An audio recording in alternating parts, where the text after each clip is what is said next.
imaginons qu'à la suite d'une expérimentation, tu obtiennes une droite, donc comme celle-ci, ici la droite orange dans notre repère autonormé, et que tu souhaites en obtenir le coefficient directeur. Alors ici, je te conseille deux étapes. La première étape, c'est repérer des points, donc même deux points, à coordonnées entières. Alors à coordonnées entières, c'est-à-dire, qu'est-ce que j'entends par là?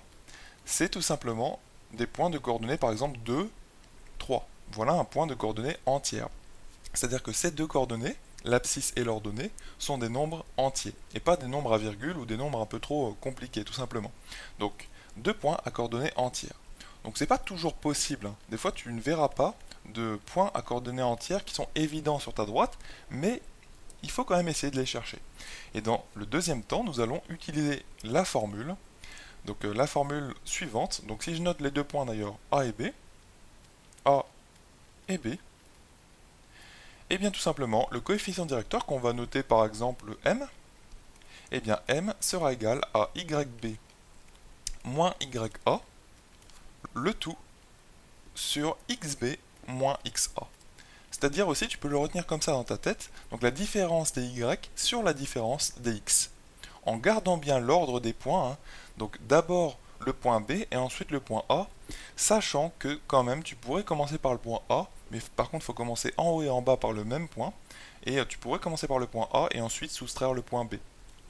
Donc ça c'est égal, il ne faut pas oublier que ça c'est égal tout simplement à YA moins YB sur hop, XA moins XB. Il y a une égalité bien sûr entre ces choses. Bon, généralement, on retient la formule de cette façon-là, donc en commençant par le point B si tu préfères. Par contre, il ne faut pas oublier une chose, c'est que nous avons toujours les Y en haut.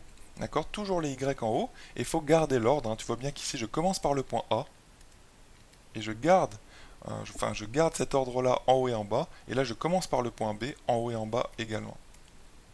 Donc c'est vraiment la petite méthode que je t'encourage à utiliser.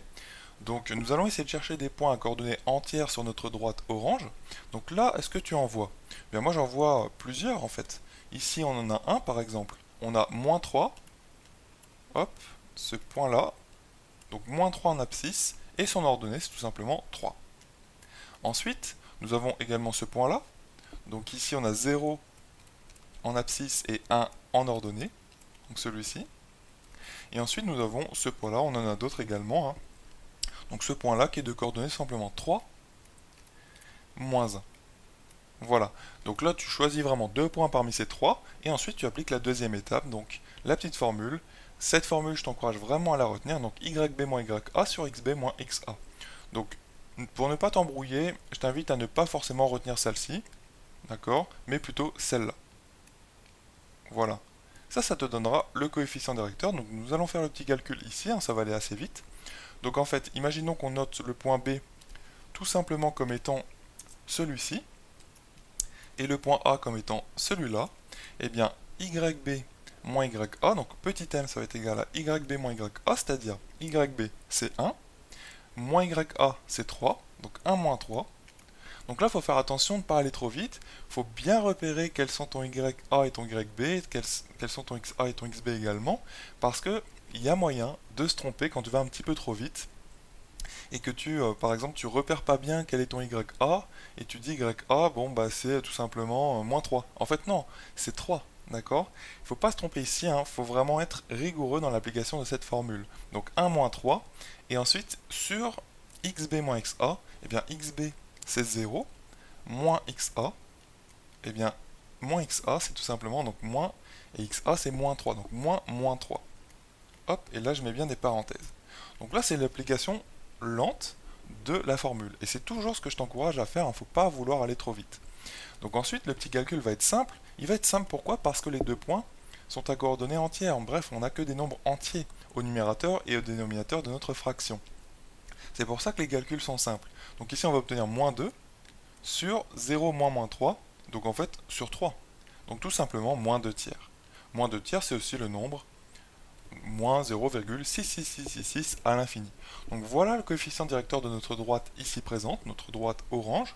Donc un coefficient directeur négatif, eh bien, c'est cohérent avec le fait que notre droite est décroissante. Ça va? Donc voilà la petite formule que tu peux utiliser quand tu veux déterminer le coefficient directeur d'une droite. À noter bien sûr que tu n'es pas obligé d'avoir des points à coordonnées entières. Tu peux très bien trouver juste deux points dont tu connais parfaitement les coordonnées, euh, peu importe si elles sont entières en fait ou pas, hein. C'est juste que quand elles sont entières, les calculs sont plus faciles par la suite. C'est pour ça que quand tu as une droite sous les yeux, je t'encourage dans un premier temps à chercher les points faciles si tu veux, les points à coordonnées entières. Bon, cette formule évidemment elle est valable quand les coordonnées ne sont pas entières également. Maintenant, hein, cette formule, elle provient pas de nulle part. En fait, elle provient du calcul, si tu veux.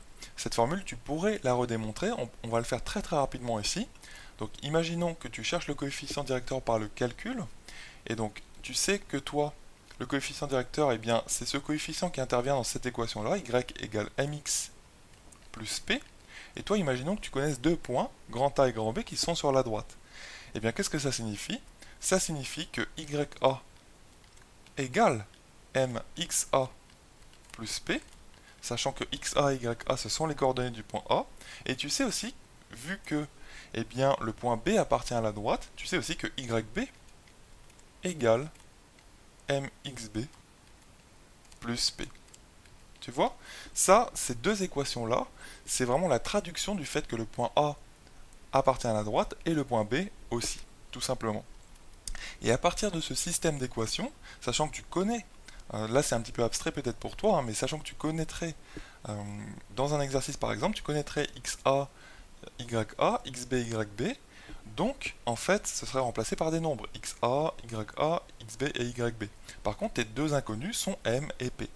Mais en fait ta seule inconnue, bah, ce serait m.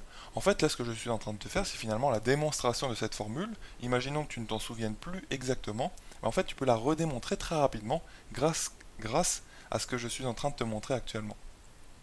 Donc une fois que tu as ce système, bah, en fait ce qu'il faut faire, tu cherches ton m, donc toi tu veux vraiment m égale, tout simplement.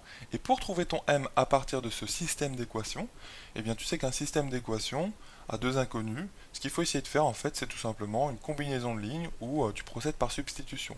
Tu sais que pour résoudre un système, hein, donc pour trouver les deux inconnus, eh bien il faut employer l'une de ces deux méthodes, hein, combinaison ou substitution.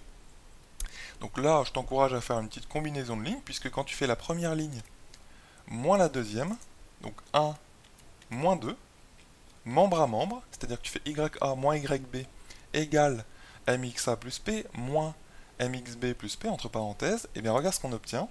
On va obtenir ya moins yb égale, comme je te disais, mxa plus p, et ensuite moins donc le deuxième membre ici, donc mxb, et moins p ensuite. Tu vois? Et donc qu'est-ce qui se passe ici, hein, quand tu fais la ligne 1 moins la ligne 2, bah, en fait c'est ça le but, c'est de faire disparaître les p. Et les p s'en vont, tac, et donc en fait, toi qu'est-ce que tu cherches? N'oublions pas ce qu'on cherche, hein, c'est le m. Donc là le m tu le trouves là et là également. Donc en fait tu factorises par m pour ne le faire apparaître qu'une seule fois, et m facteur de xa moins xb. Et donc que vaut ton m à partir de ça? Bah, tu as ya moins yb égale m facteur de xa moins xb. Bah, en fait, tout simplement, tu divises tout ça par xa moins xb. En fait, tu passes le xa moins xb de l'autre côté. Mais vu que tu as un fois ici, hein, il faut diviser pour le passer de l'autre côté. Tu comprends? Donc finalement, tu obtiens bien cette formule. Tu obtiens m égale ya moins yb sur xa moins xb. Voilà comment on redémontre cette formule. Donc là, je suis allé un petit peu vite dans la démonstration, mais c'est vraiment la démonstration de cette formule qui te permet d'obtenir le coefficient directeur. Et je t'encourage vraiment à comprendre parfaitement cette démonstration, hein. Ça provient juste du fait que tu traduis que deux points, donc de coordonnées, enfin les deux points A et B, pardon, appartiennent à ta droite. Et pour traduire ça, ben, il faut juste remplacer Y et X dans l'équation de la droite par les coordonnées XA, YA de A et les coordonnées XB et YB du point B. Et c'est ce que nous avons fait ici, on obtient deux égalités, donc finalement un système de deux équations. Et toi, tes deux inconnus, bah, c'est M et P aussi, on pourrait trouver P également à partir de ça. Donc voilà comment on démontre cette formule, et sinon évidemment, si tu la connais par cœur, tu gagneras du temps. Mais je pense quand même que ça vaut le coup de bien comprendre cette démonstration.